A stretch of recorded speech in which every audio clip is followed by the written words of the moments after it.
It's a funny thing about secrets. They can only stay hidden for so long, especially in a little place like Moundville. And it didn't take very long for Sheriff Ellis and Corporal Boyd to stumble on a secret Scott had been keeping. While we was out at the crime scene, Scott had a young lady to come pick up the boys. It was only later, when the fog of grief had lifted, that one of Teresa's relatives wondered to police, who was that woman hanging around the day Teresa died? Ellis and Boyd tracked her down, and what they discovered? Well, that changed everything, or seemed to. The person they were talking to was Scott's mistress. She was under the impression that Scott was not married at that time. What'd you make of that when you heard it? We knew that wasn't correct. A love triangle? Jealous homewrecker kills wife, claims husband? No, not even close. Scott's girlfriend thought his marriage was over, his divorce finalized. What was her reaction to getting the real story? She must have been upset. More hurt probably than upset, because I think she had fallen in love with him. He'd been lying like a sidewalk. That's right. And you had no idea that woman was associated with him that way either, did you? I had met her once or twice. Yeah. But I just thought they were friends. I didn't think, it was anything else. This was betrayal in all capital letters. That's a very good word. You were betrayed. Lied to.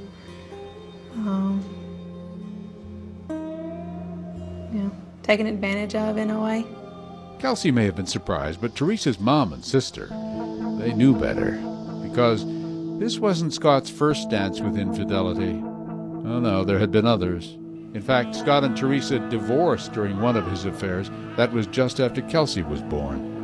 And then 3 years later, Teresa took him back, remarried him. She wanted to have her family back together. That was her whole thing, family. What was it like for you when Scott came into your house? What would happen in here as he walked in the door? I tried to be sociable, neutral with Scott, but I always had that thought in the back of my mind. He hurt my sister, and I will not forget it. For a while, things were as Teresa had always hoped, but wishes don't always come true. Soon, Scott was back to his old ways with that girl cops were talking to in Tuscaloosa. And you know how gossip can be. Scott went from sympathetic figure, bereaved widower, to cad. And maybe worse. You must have been aware of the fact that there were people suspicious of him. It bothered me hearing the bad things that people had to say about him. And I knew that my dad was never capable of doing something like that. I was going to have his back regardless. But to investigators, Scott's affair and the fact he lied about it to police certainly was suspicious. Ellis and Boyd asked the girlfriend to help them out by recording her conversations with Scott. Maybe he'd let something slip. Hello. Hey. Are you okay? Yes, I'm okay. They just left. Look, all I want to know, did you do it? Of course not. They told me on the get-go I would be #1 prime suspect because I'm the husband. Do you still love me? Yes, I do.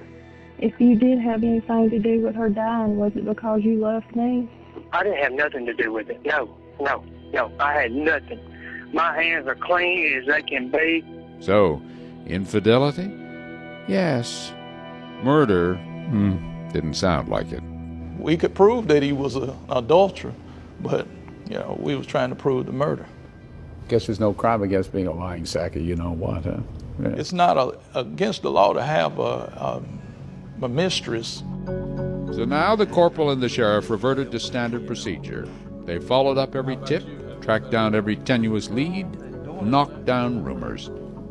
Somebody called Scott from Teresa's cell phone that morning, whether he heard it or not. The investigation dragged on. Weeks and months went by, and there was, nothing. No rest.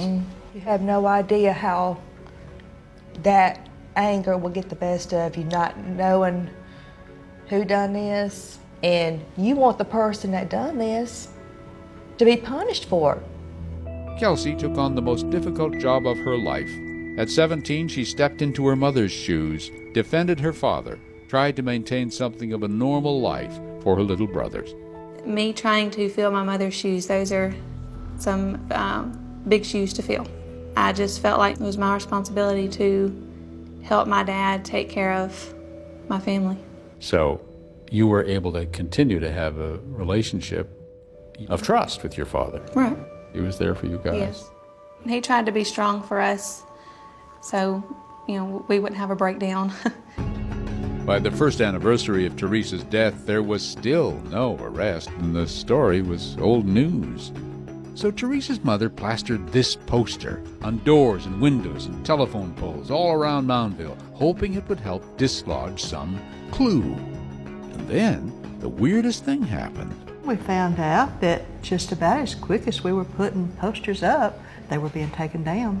Taken down by someone who didn't want Teresa's killer found, she presumed. And a dark thought crystallized in Reba's mind. Was it Scott? He never acted like a grieving husband. If he had, I wouldn't have had these thoughts. So your thoughts actually increased over Yes. the course of the time that you were with him. Yes. But you know what they say about assumptions. It wasn't Scott. Me and my brothers took him down.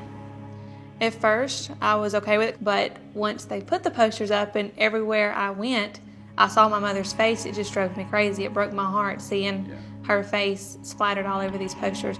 And so expectations faded again. A couple more months went by, and then a girl who knew Kelsey heard a strange little story.